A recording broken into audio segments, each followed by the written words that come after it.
Nah, Widih. apalagi nih? Nggak ada opening ya kali ini ya? Nggak Nggak ada lah, udahlah Nggak langsung ada. ngobrolin aja Langsung. lah. To the point aja, to the point.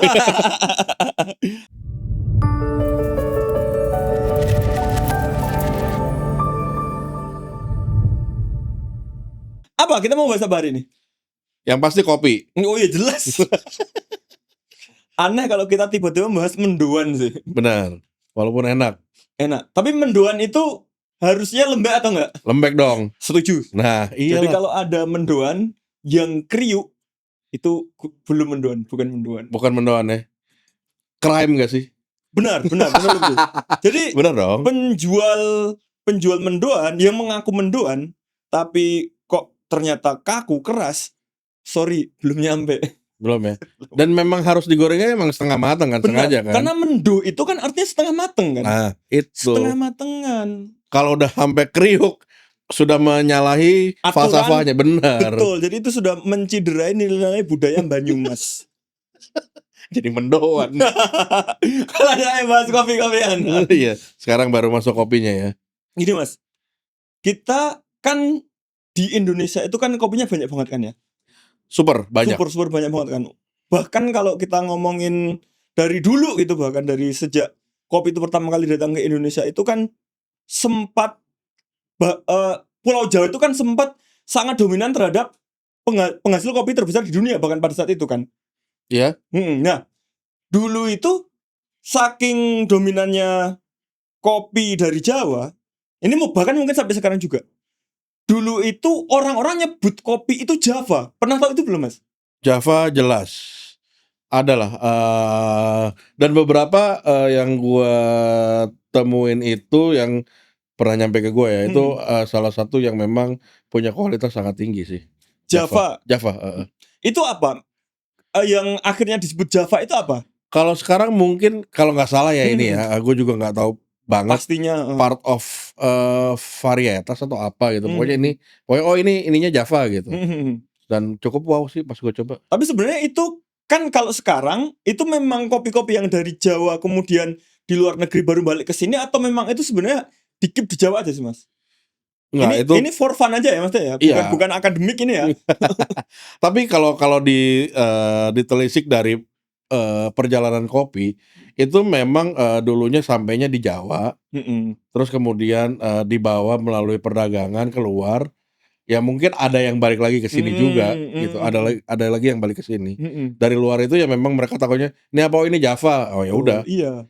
Dan dikembangbiakan di sana juga mungkin aja. Benar, makanya saking identiknya kopi itu dengan Java, bahkan sampai ada itu kan bahasa pemrograman yang sangat terkenal namanya Java kan.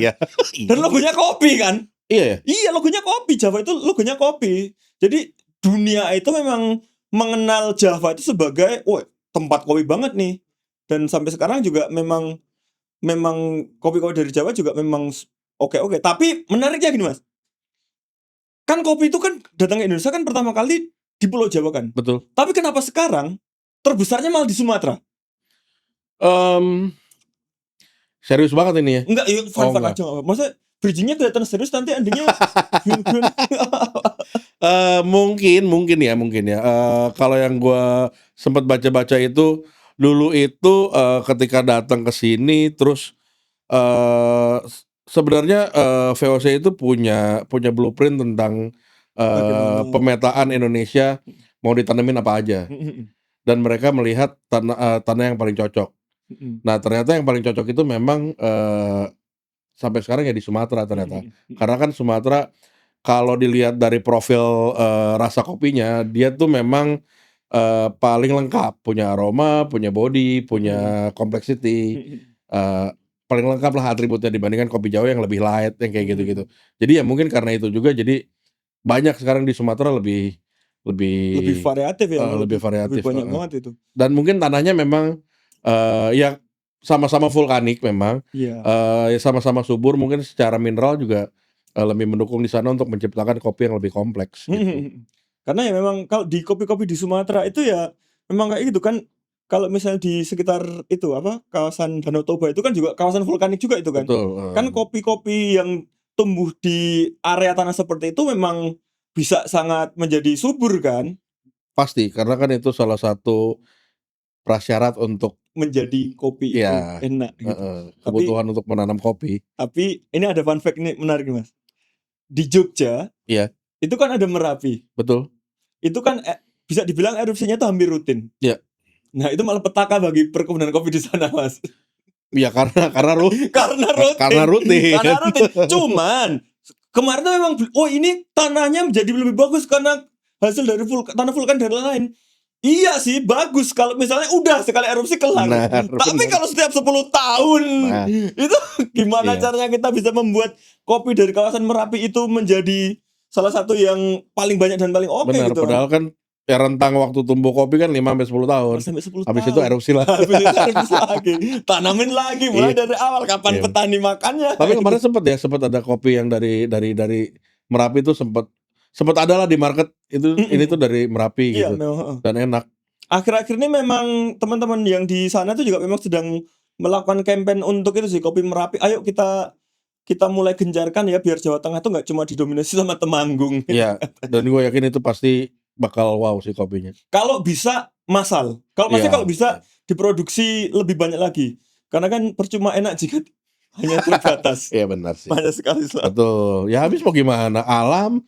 Benar, itu juga maksudnya itu sih yang akhirnya di satu sisi tanah vulkanik itu bisa membuat kopi itu menjadi enak, tanamannya subur dan lain-lain. Cuman kalau misalnya ternyata gunungnya itu masih aktif, itu juga menjadi PR tersendiri bagi teman-teman petani yang ada di sana gitu. Betul. Nah, tadi kan ngomongin Sumatera ya. Iya. Di sana kan tempat lahirnya. Kalau aku salah koreksi ya. Jadi di Sumatera itu kan tempat lahirnya sebuah pemrosesan kopi yang hanya ada di Indonesia. Benar nggak, Mas? Iya. Betul. Apa itu? Giling basah.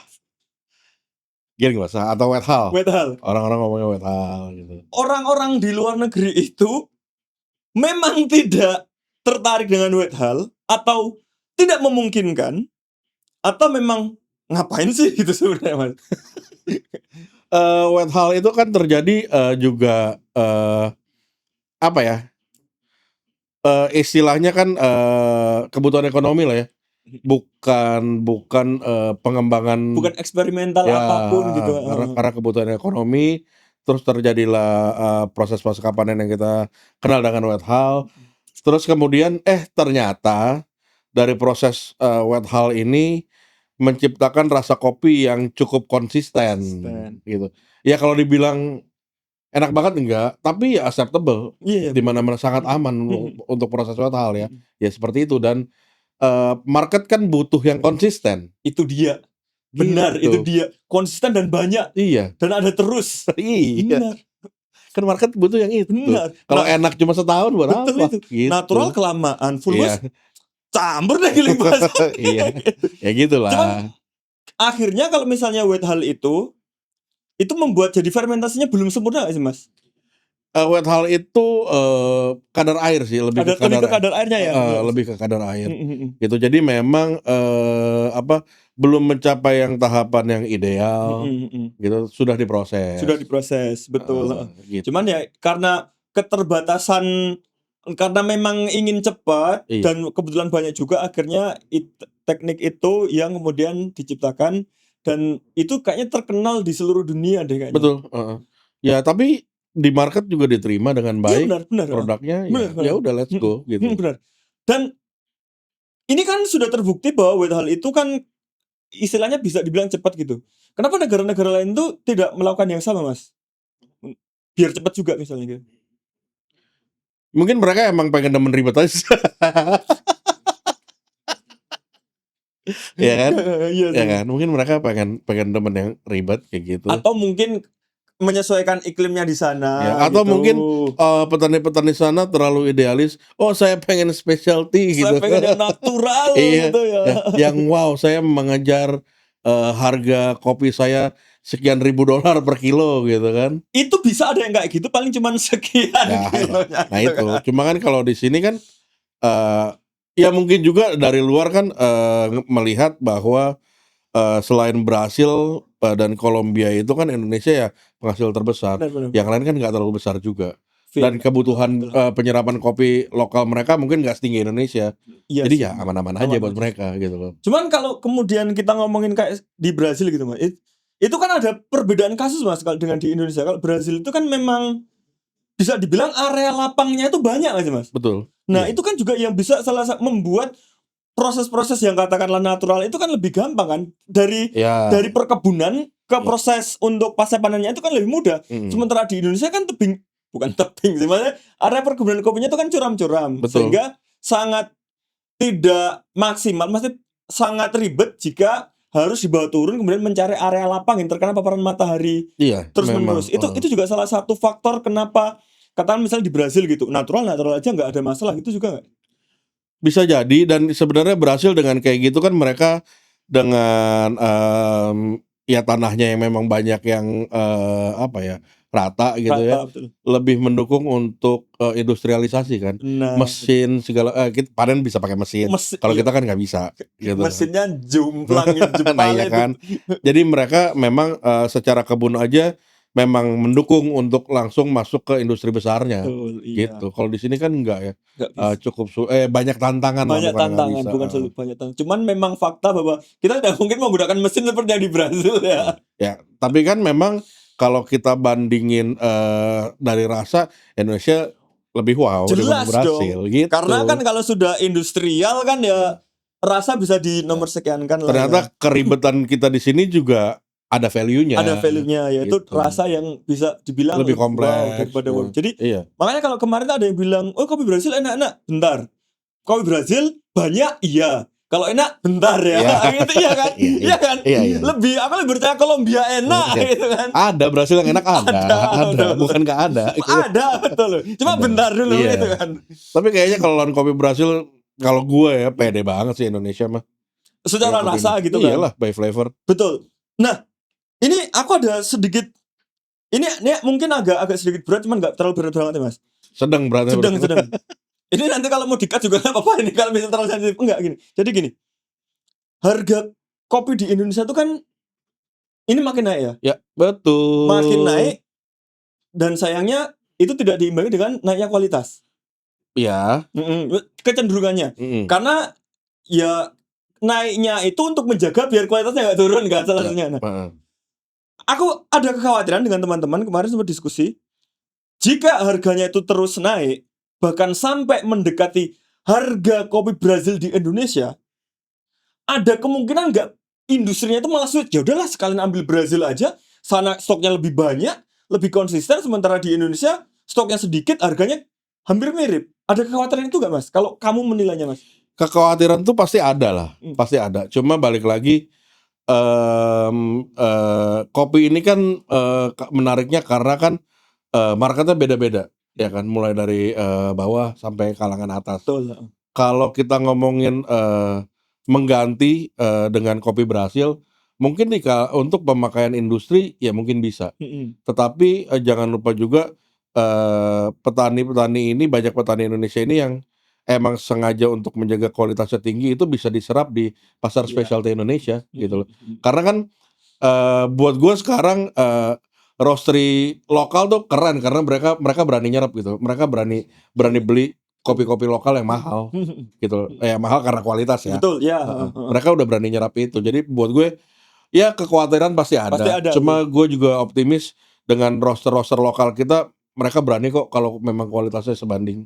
Iya benar-benar. Karena sekarang kan sudah masa di mana roaster itu bisa langsung ke kebun, bisa langsung melihat, bahkan langsung beli sebelum panen itu pun bisa kan. Dan market kita juga udah, sekarang yang gue lihat ya, market kita tuh udah bisa ngeliat bahwa gue pengen kopi hanya sebatas untuk kebutuhan, atau gue pengen enjoying coffee. Betul, nah itu udah kesana, dan gue happy banget ngeliat itu. Gitu. Kita bisa menempatkan, aku lagi butuh kopi yang ya udahlah, kopi-kopi katakanlah kopi-kopi yang murah-murah aja cukup, tapi aku juga kadang butuh, aku lagi pengen ngulik kopi nih. Akhirnya kan sesama di industri kopi ada banyak pilihannya, kita bisa milih kan. Bener. Tergantung situasi kita lagi kayak gimana. Dan konsumsi, berarti kan dengan kayak gitu konsumsi kopi kita makin tinggi. Itu dia Mas. Gitu. Kita punya jumlah kopi shop terbanyak di dunia. Iya lagi. Cuman konsumsi kopi per kapitanya tuh nggak pernah masuk top 10 Mas. Nah itu. Lucu ya. Apakah karena banyak coffee shop tapi yang lebih laku itu es teh? Matcha. Itu kan data menunjukkan kopi shop yang terbanyak, tapi konsumsi kopi per kapita terbesar di dunia itu Luxembourg, Mas. Nah, iya ya, Luxembourg. Luxembourg kan, padahal itu cuma kota sekabupaten kayaknya. Iya benar. Makanya gue kayak men-challenge. Anda yang beli matcha 70-80 ribu, kenapa rewel kalau beli cappuccino 70 ribu, 80 ribu gitu. Itu dia. Ya kan? Bener. Itu dia bener. Matcha mungkin karena itu baru mungkin ya. Iya, Jadi wah ini baru, aku akan menghargai ini lebih. Sementara giliran cappuccino kok segini harganya. Iya kan. Terus dijualnya di coffee shop. Di coffee shop itu. Jadi ya karena banyak coffee shop dan lebih banyak matcha yang terjual, konsumsi kopi per kapita Indonesia itu jeblok. Bahkan ini temanku ya yang dia tuh roaster juga, di cupping tiap hari, ngajar juga. Dia ngitung-ngitung itu sebulan dia paling cuma habis berapa kilo ternyata. Nggak banyak-banyak juga, padahal dia merasa sehari sudah ngopi terus gitu. Iya benar. Jadi mungkin kita itu juga merasa, wah aku bisa menghabiskan kopi 2 gelas 3 gelas. Kalau dihitung-hitung per bulan, dikit juga ternyata. Dikit. Iya. Taruhlah 2 gelas manual brew itu taruh 15, 30 gram sehari. 30 gram kali 30 cuma berapa? Iya, belum nyampe sekilo. Belum nyampe sekilo kan? Padahal itu kita sudah di coffee shop ngerosting kadang-kadang. Ternyata juga tidak sekencang itu kita peminumnya. Cuman itu memang akhirnya menjadi PR kita kan, biar bisa bersama-sama meningkatkan konsumsi kopi per kapita. Iya, cuma nggak bisa disalahin juga Mas, karena kan dari budaya kita tuh memang banyak peminum robusta. Ya wajar lah kalau minum robusta kan nggak bisa terlalu banyak juga. Aku tuh segelas aja sudah tremor. Iya kan, itu sih benar sih. Kalau di luar kan memang mostly memang Arabica yang light kayak gitu kan. Kalau di sini kan kita punya budaya itu ya, kita memang peminum kopi robusta dan nggak ada masalah juga. Betul. Cuma kan kalau minum robusta terlalu banyak kan kayak tremor Mas, berkunang-kunang asli. Nah itu ya kan luar biasa. Tapi ya itu, karena memang budaya kita tuh lekat dengan robusta, ngopinya pun harus lama, tidak bisa sat-sat. Betul. Nah ini menariknya nih, di Indonesia itu ada kopi yang kebalikannya espresso, ya enggak? Betul. Espresso kan harus cepat. Espresso. Kalau di sini apaan ngopi cepet-cepet? Ngopi itu nyantai. Santai. Ada apa? Ada namanya. Karena budaya kita itu ngopi itu harus ngobrol. Ini salah satu, bukan karena harus ngobrol sih, tapi di Jawa itu ada yang namanya kopi lelet. Kopi lelet itu karena dia oleskan. Diolesin apa sih? Kopi di rokok. Di rokok. Biasanya kayak gitu, kopi lelet. Tapi memang budaya Indonesia tuh nggak bisa, yang gue lihat ya sekarang, even coffee to go pun mereka seat pasti ada 1 atau 2 seat gitu untuk orang duduk sebentar. Betul. Dan pasti kita minum kopi juga enggak yang selesai jalan, enggak, ngobrol gimana pasti gitu kan, sebat gitu kan, gimana hari ini kan pasti begitu. Betul. Gitu. Karena bahkan di Indonesia espresso yang di Italia harusnya espresso, kita bisa menikmatinya dengan pelan-pelan kan. Iya. Tapi buat sebagian orang yang ini terlalu intens. Betul. Ya begitulah kita. Dan cuma Indonesia yang peminum kopinya nggak takut sama waktu ya kan. Benar. 24 hours kita bisa minum kopi. Kita bisa minum kopi, betul. Di Italia kan ngopi ada jamnya kan. Jamnya. Pagi, siang, ya pokoknya malam itu udah jangan kopi deh. Iya. Kita malam baru ngopi. Malam let's go. Gitu. Malam let's go. Pagi nanti aja deh. Gitu. Pagi kita ketemu nasi uduk sama bubur. Benar. Iya jadi. Iya benar, soto. Iya, maksudnya kan? Kita pagi itu waktunya untuk nyari sarapan, comfort food. Malam baru ngopi sambil nongkrong dan berlama-lama di sana. Makanya kita bisa seharian kan ngopi, siang ngopi, sore ngopi, malam ngopi. Ya kan, gitu loh. Jadi memang ada kultur yang berbeda. Kalau di Eropa sana, khususnya di Italia itu ngopi itu harus cepat, harus satset. Di sini bentar, ngopi itu harus lama. Enjoy setiap momennya, dinikmati. Bahkan itu sampai rokoknya itu dileletin ampas kopi. Ampas kopi, yoi. Tapi itu memang konon itu bikin rokoknya jadi lebih awet. Oh gitu. Karena basah kan. Oh ya basah. Karena basah jadi berkali-kali harus nyalain. Dan itu kan di Rembang kan? Iya, Rembang. Di Rembang. Di Tulungagung itu ada kopi yang mirip kayak gitu, namanya kopi cete. Nah, kopi cete itu juga sama kayak kopi lelet, cuman beda istilah aja. Oke. Dan di sana tuh ada kompetisi nyete. Apa coba? Apa tuh? Jadi itu adalah satu-satunya kompetisi kopi yang lombanya itu bukan bikin kopi, bukan minum kopi, tapi melukis menggunakan ampas kopi di rokok. Oh, iya.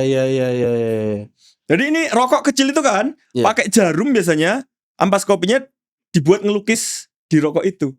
Motifnya itu bisa batik, bisa kaligrafi, bisa pattern tulip. Dan itu kompetisi bergengsi loh, Mas. Iya. Kompetisi bergengsi. Itu jadi kayak festival budaya di sana itu. Jadi ada para atlet nyete yang membawa kopi dan rokok dan berlomba-lomba menghias itu. Apa kita bikin ya penggantinya latte art Itu di rumah kopi? dia, aku mau bilang kayak gitu, kayak sebergengsi itu nyete itu harus masuk kompetisi nasional kan. Jadi ada latte art, ada turunannya lagi nyete gitu kan. Benar. Itu kan budayanya dapet, kreativitasnya juga dapet kan. Ya, tapi kan memang dari setiap daerah itu di Indonesia ya hampir setiap daerah tuh punya budaya ngopi sendiri. Oh iya, benar. Punya budaya ngopi masing-masing dan punya menu kopi masing-masing. Pasti kan kayak begitu kan kalau Indonesia. Karena ya memang kalau di kita kan memang bukan cuma sekedar minuman, tapi ya sama kayak di Italia ngopi itu udah budaya. Betul. Gitu, udah budaya. Saking kuatnya kopi. Iya, bahkan satu kopi yang sama bisa memiliki nama yang berbeda-beda kan. Kalau di Indonesia kan ya itu kayak kopi lelet, jadi kalau di Tulungagung jadi kopi cete dan lain-lain gitu. Iya. Tapi ada gak, Mas, kayak salah satu kopi tradisional budaya yang melekat banget di kamu, yang kamu tuh terngiang-ngiang banget? Ini bukan budaya sih, tapi ini salah satu kopi tradisional Indonesia yang sampai saat ini gue high profile, gue selalu menjunjung Ule Kareng sih. Gimana itu? Ule Kareng tuh Aceh kan, kopi Aceh. Jadi dia memang kayak kopi hitam gitu, pakai SKM. Ya udah kayak gitu aja, cuma nggak tahu ya, enak aja. Kayak Sanger gitu. Ya itu. Mirip Sanger. Ya Sanger ya. Oh itu Sanger. Oh Sanger itu. Apanya gitu namanya Ule Kareng gitu. Ya kopi Sanger. Itu buat gue sih salah satu. Ini. Padahal kan kombinasi antara kopi hitam dan SKM itu sudah banyak di mana-mana ya. Iya, cuma nggak tahu ya. Mungkin karena ya kopinya ya dari Aceh gitu yang memang gitu kan. punya flavor tersendiri yang memang khas mereka gitu. Dan di Aceh itu kan ada fenomena unik warung kopi subuh. Oh ya? Jadi di Aceh itu warung kopi itu bukanya subuh. Jadi orang habis subuhan nongkrong di coffee shop, warung kopi. Yaitu warung kopi, warung Sangeran dan lain-lain. Jadi pagi itu hidup banget itu warung-warung kopi di sana itu. Sampai nanti kan habis subuhan mereka ngopi bentar, habis itu pulang mereka sarapan beraktivitas, baru mereka mulai beraktivitas. Ada itu, menarik itu. Nah, kalau gue dapetin itu waktu kemarin jalan ke Pontianak, tapi malam mereka. Oh. Pontianak itu kayak banyak warung kopi gitu. Kayak kopi Tiaman gitu nggak? Ya pokoknya kopi tradisional Indonesia gitu. Cuma itu full banget dari. Ya gue kan jalan dari daerah ke daerah gitu, ngelewati muter-muter lah keliling kota Pontianak kan, dan itu rata-rata full sih kayak segila itu kan orang itu nongkrong di coffee shop gitu kan, dan nongkrong sambil pesen kopi dan kopinya diseruput lama-lama gitu, santai sambil main game, merokok, gosipin. Tidak usah dilanjutkan sebaiknya. Gosipin itu. Ini Mas, balik ke tadi kawasan Sumatera gitu ya. Di sana itu kan ada kopi yang dibuat tidak dengan kopi. Ada. Iya kan? Ada kan? Ada. Iya, dibilangnya itu kopi bukan sih? Makanya tetap itu dibilang kopi ya itu ya. Sekarang sih istilahnya masih kopi ya. Cuman kalau misalnya orang-orang pemerhati, maksudnya praktisi mungkin akan nyebutnya itu tisen kali ya. Iya. Itu kopi kawah daun. Entah nyebutnya kopi kawah daun atau cuma kawah gitu. Yang mungkin familiar kawah daun kali. Kawah daun kan, betul. Ya, kawah daun. Karena itu bener-bener hanya dari daun kopi yang dikeringkan kan. Iya, betul. Daun kopi. Nah, kalau sepengetahuanmu, daun kopi yang dikeringkan itu digiling dulu biar jadi halus kayak maca gitu. Atau daun kopinya itu ya dikumpulin diseduh air panas, Mas. Kalau nggak salah, siapa lagi gue lupa. Kayaknya masih dalam bentuk kayak gilingan daun ya, bukan yang bubuk gitu. Bukan. Tapi memang itu jadinya kayak lebih ke teh sih kayaknya harusnya. Ya kayak teh gitu kan. Ya tinggal diseduh kayak gitu doang kan. Nah, Fun fact-nya Gimana? dari Kawah Daun ini, karena kemarin gue baru dikasih sampelnya, tapi gue belum nyoba. Kata orang yang ngasih sampel itu, dia ngasih gue sampel itu Robusta kan, dari kopi Robusta. Dia bilang, gue nanya, kalau dari Arabica ada gak? Ada, tapi gue lagi gak bawa. Dia bilang, nanti gue bawain ya. Oh oke. Tapi lucunya antara daun Robusta sama daun Arabica itu ternyata terbalik loh flavornya sama kopinya. Apa kopi ya? Oh ya? Iya. Daun Robusta tuh lu lebih menemukan fruity dibanding Arabica. Sedangkan daun kopi Arabica tuh lebih nutty. Wow. Kebalik ya, kebalik total ya. Dia bilang kayak gitu, tapi gue belum nyoba sih. Gue akan nyoba ntar. Tapi wow, bisa kayak gitu ya. Kalau misalnya memang bisa kayak gitu, wah itu luar biasa banget ya. Atau mungkin karena nutrisinya itu terserap ke buahnya, kemudian daunnya itu. Ya mungkin ya. Tapi nggak tahu juga sih. Nggak tahu juga sih. Makanya ini karena ini cuma perbincangan sesaat. Ini jangan langsung diamini ini adalah penelitian akademik ya teman-teman. Ini tuh cuman aku tahu ini. Iya. Ini tahu itu terus kemudian kita ngobrol Jangan aja diklaim. Jangan diklaim. Ini tuh bukan kajian akademik, ini tuh cuma obrolan nongkrong. Orang yang harusnya ini ada kopinya, cuman karena lagi puasa jadi gak ada kopinya. Betul. Ini obrolan di saat ngopi itu. Benar. Iya, katanya sih begitu. Tapi nanti gue update apakah benar. Daun dari Robusta itu lebih fruity dibandingkan Arabica. Kalau benar menarik itu menarik. Sangat layak untuk diulik gitu. Ntar harus diundang nih narasumbernya kalau benar kayak begitu. Benar sih. Tapi memang dia tuh itu apa ya sebutannya apa? Prosesor atau apa? Iya, dia kayak prosesor gitu. Memang dia ngejualin kawahnya itu. Dan memang sampai sekarang itu memang masih ada kan. Tapi kan ada. Kalau dulu itu kan konon katanya karena semua hasil kopi itu kan diambil Belanda kan, sehingga teman-teman di daerah Minangkabau itu kan hanya mendapatkan daunnya gitu kan. Akhirnya daun itulah yang kemudian diolah menjadi itu kawah daun gitu. Cuman setahu kok ada budayawan yang sempat membantah klaim itu. Karena katanya memang sebelum ada kopi, bahkan orang-orang sana itu memang sudah terkenal untuk mengkaryakan dedaunan.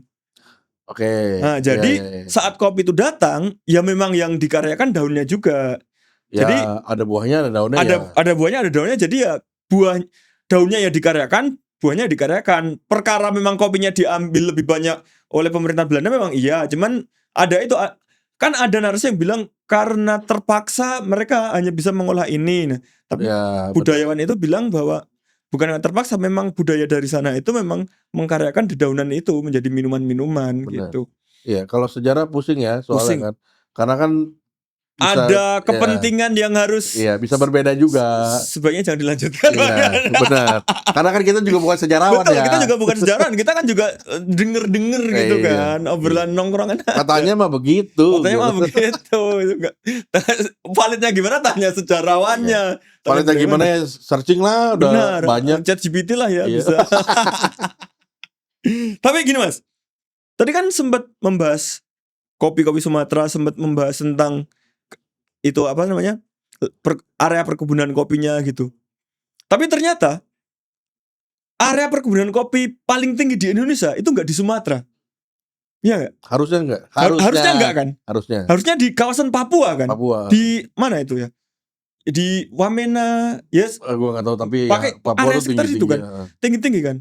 Nah, berarti kan itu kan menjadi area yang sangat ideal kan? Dari ketinggian dari iklim. Iya. Cuman kenapa produksinya malah tidak terlalu banyak ya Mas? Karena lebih curam. Harus diakui itu faktor sih memang sih. Karena lebih curam dan lebih susah untuk panen.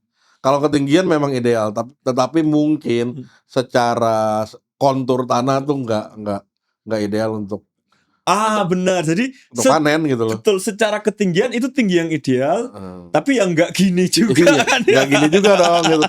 Terus panennya gimana gitu? Panennya gimana kalau kayak gitu? Kalau cuman dibilang batas ketinggian yang ideal ya banyak tempat yang bisa menjadi idealnya segitu. Cuman kan di area setinggi itu lerengnya kayak gimana, curamnya kayak gimana. Betul. Karena memang di sana itu selain curam ya akhirnya membuat para petani-petani lokal di sana susah untuk memanennya kan. Itu juga, tapi memang konsumsi mereka juga cukup tinggi ya kayaknya di daerah mereka sendiri, gitu. Jadi memang nggak banyak yang memang sampai apalagi lumayan jauh ya, ke Pulau Jawa gitu kan. Iya. Jadi ya mungkin memang nggak sampai sini ya, untuk produksi lokal aja cukuplah mereka. Sudah mencukupi, iya benar sih. Jadi pasarnya memang di area lokal juga.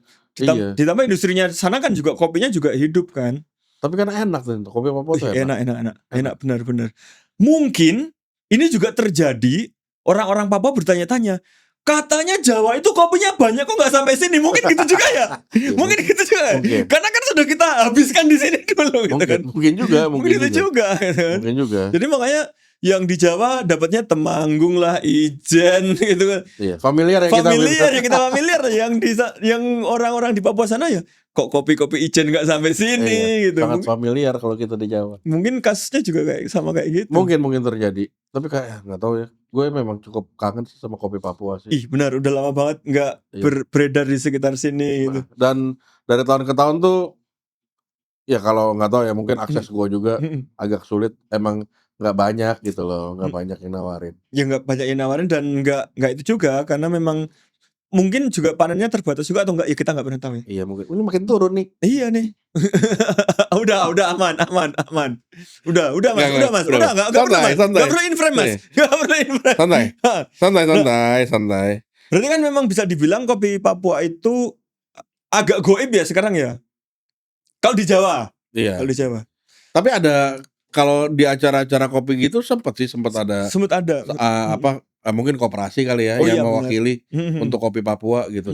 Cuma nggak tahu nih gitu loh. Selama setahun itu ada apa enggak? Selalu ada apa enggak gitu. Di satu sisi aku juga merasa ini masih sama-sama Jawa mas.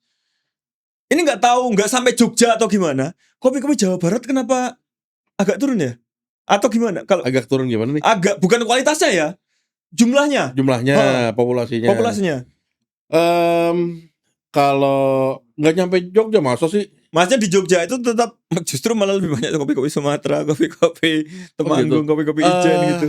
Kalau di Jakarta area sini tuh masih bisa mudah ditemui. Masih lumayan. Mungkin juga ya karena market Jakarta itu memang sangat familiar dengan Jawa Barat tuh gampang dijual kalau di coffee shop. Ih bener Pak. Makanya itu Pak. Iya. Makanya itu aku tuh sampai saking kangennya kalau misalnya ada yang jual dari daerah Jawa Barat langsung aku beli banyak. Ya cuman karena sekarang kalau di Jogja terutama menjadi sangat sedikit itu yang menjadi makin kangen. Apa karena gini? Aku tuh pernah dibilangin bahwa terutama di Bandung ya. Katanya kultur kopi Bandung itu sangat pro terhadap produk lokal mereka sendiri. Jadi kayak kopi-kopi daerah mereka sendiri itu mereka sangat inilah kopi kami, sangat pride terhadap itu sehingga mungkin habis di sana atau gimana aku juga nggak tahu. Itu satu, yang kedua mungkin ya salah satu comfort zone-nya roster Jawa Barat dan Jabodetabek lah ya. Comfort zone-nya mereka bahwa ngejual kopi Jawa Barat tuh nggak susah karena market udah tahu rasanya, udah sangat familiar dan cocok. Betul. Dan cocok rasanya. Jadi ya udah. Kayaknya gue juga kalau Jawa Barat never fail sih.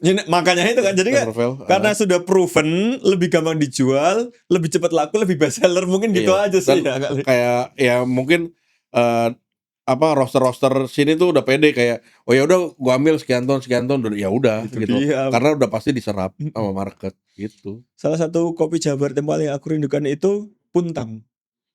Oh ya Puntang ya. Wah itu. Tapi itu juga langka kan sekarang kan. Iya lagi. itu lagi langka kan. Puntang itu wah. Itu kalau ada kopi shop yang ada Puntang itu harus dibeli itu loh salah satunya. Puntang lagi nggak ada ya. Lagi nggak ada di market ya. Nggak ada di market. Kenapa tuh? Nggak tahu tuh. Kenapa tuh? Iya. Tapi memang kadang-kadang kan kalau kita ngomongin persebaran kopi gitu ya di Indonesia ya, di coffee shop lah ya. Di coffee shop itu kan memang ada trennya kan. Kalau kita lihat kan kayak Puntang kemarin semua orang punya Puntang gitu. Itu benar. Terus pelan-pelan hilang. Semendo muter di mana-mana gitu kan. Terus Kerinci juga muter di mana-mana yang kayak gitu-gitu kayak kalau kita yang di industri tuh ngerti, oh lagi banyak ini nih, lagi banyak ini nih gitu loh. Ya kurang lebih kita ngerti lah ya untuk ngebacanya kayak gitu. Ya mungkin Jawa Barat juga, tapi kan Jawa Barat juga banyak. Makanya itu banyak kan. Banyak. Kalau misalnya kayak kerinci lagi rame banget di pasaran kemudian hilang cukup lama, mungkin itu karena stoknya nggak sih Mas? Tapi Nunggu panen. memang. Tapi biasanya memang kerinci itu solid ya. Jarang hilang mereka dari market ya. Wah iya sih benar sih. Karena buat gue salah satu yang kopi yang memang sudah sustain dari segi rasa dan kualitas ya kerinci sih. Salah satu yang bisa sustain di dua itu ya. Kualitas, dan terus kemudian rasa, terus kemudian ketersediaan. Betul. Itu salah satunya kerinci. Jadi mereka ya all year tuh pasti ada. Gitu. Makanya ya udah selalu aman lah. Selalu aman. Dan ditambah ya itu memang karena mostly kopi-kopi Sumatera memang kayak gitu kan. Yes. Cocok lah sama orang Indo. Cocok ya kan? Bener makanya. Intensitasnya lumayan bold, lumayan kuat. Masih ada mendok-mendoknya dikit tapi benar. Iya kan? Tapi tetap nyaman. Jadi biasanya kan kalau orang yang biasa ngopi pekat kan kopi kok terlalu encer. Nah, kopi-kopi Sumatera cocok nih. Masih agak medok, ada medok. Iya, mungkin ya, benar medok ya. Medok itu bahasanya ya. Mungkin apa ya bahasa yang tepat ya, medok aja lah kayaknya. Jangan pakai istilah ribet lah ya. Iyalah, ya kan kita tongkrongan ini bukan akademisi. Jadi selama tadi kita ngobrol itu jangan dianggap itu adalah data valid, fakta valid itu ya. Kayak lagi ini hanya obrolan tongkrongan. Kalau misalnya kita mau ngomongin yang by detail, by data gitu, kita di sini sudah ada laptop untuk itu nyari ChatGPT-nya, nyari jurnalnya gitu. Itu cuma for fun aja teman-teman. Buat ya just to know aja. Jadi iya ngobrol-ngobrolan di coffee shop tuh kan memang kayak gini. Selain ngidul ya? Apa? Ngalor ngidul ngomongin kopi, sebenarnya ada yang kurang nggak? Apa tuh? Gosip. Nah ini. Gimana? Mau gosip yang level mana? Kalau gosip tuh gini ya, gue kalau ngebahas gosip tuh takutnya segmen yang ini tuh banyak sensor ya. Jadi kayaknya nggak usah. Jangan deh. Jadi daripada kita nanti membahas lebih ke hal-hal yang berbahaya. Karena episodenya juga sudah 30 menit lebih juga ya. Betul. Kayaknya udah kita selesai dulu di sini. Iya. Jadi nggak usah lah gosip-gosip itu. Nggak usah ribut-ribut lah.